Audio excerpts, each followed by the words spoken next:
Just got done pulling the 2018 Ford Fusion front-wheel drive 1.5 liter Ecoboost engine for the coolant intrusion, where the coolant is actually getting into the cylinders, causing a little bit of a hesitation. Not a misfire yet, but it's headed that way. And just pretty poor drivability overall, lack of power kind of thing. Very simple compared to the Escape to remove this engine.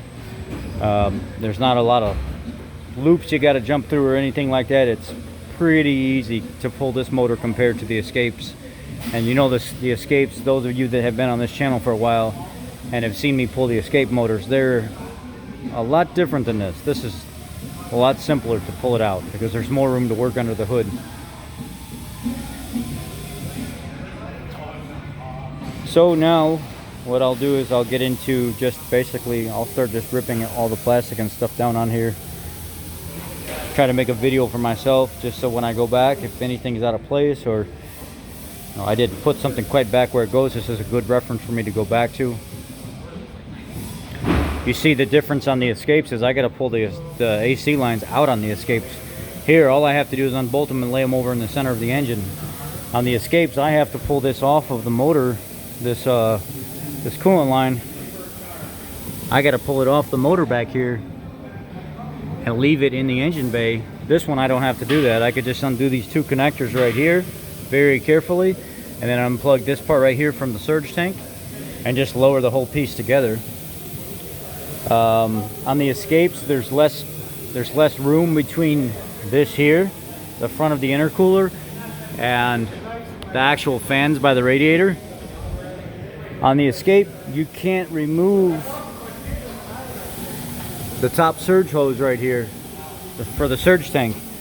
This one has a disconnect, so you can leave it in the vehicle and it's easier to take off.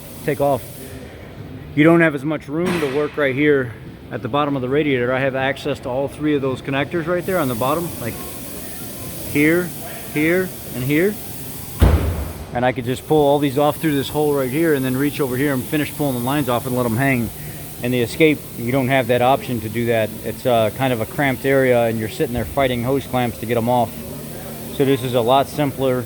It's a lot easier.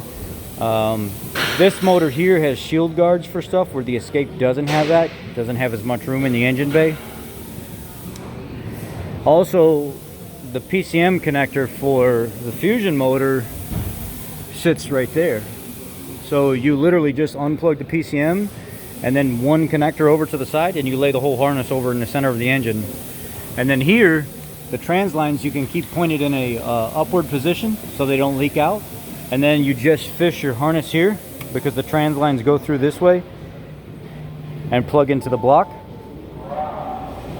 All you got to do is pull your lines out, fish your harness forward, pull your lines back up, and now all your harness stays with the engine as you pull it off. You don't have to do anything crazy.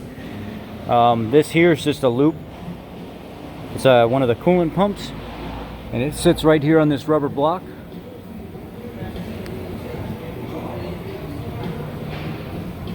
All you do is just pull that off of it. I didn't really have to disconnect. Yeah, I did have to disconnect this, and then just leave it off to the side, and that's it. I mean, this motor is substantially easier to pull, but now that I'm down to this part, all the working stuff is going to be the same to rebuild it, put the new block and everything in it. So that's the difference between the Escape removal and the Fusion removal. But everything else internally, now this part of rebuilding, removing the block and putting everything back together, that's all going to be the same. So I just wanted to do a video on the removal of the 1.5 liter Escape versus Fusion and how much simpler the Fusion setup is and how less stressful it is compared to the Escape setup. The Escape setup, this block is actually back here instead of up front, easy to work with. So it's just overall. I have no idea where it is at the moment. Oh, just banged my head. Dang it. Just overall, this motor's just easier to remove from the vehicle, but everything else is the same. So from this point, I'm going to start ripping everything down. And then if there's any questions that you guys have about this motor while I'm going to put it back together, please let me know now. You can find your questions answered on my Escape videos as well from this point. Considering the stretch belt, which is a stupid design, but you got to stretch this belt to go on here, and it's got the difficult harmonic balancer on it, so you can't run a zip tie through the harmonic balancer and then stretch it on. You have to use a pair of pliers or something to that extent. But anyway, any questions, let me know, guys. I appreciate y'all.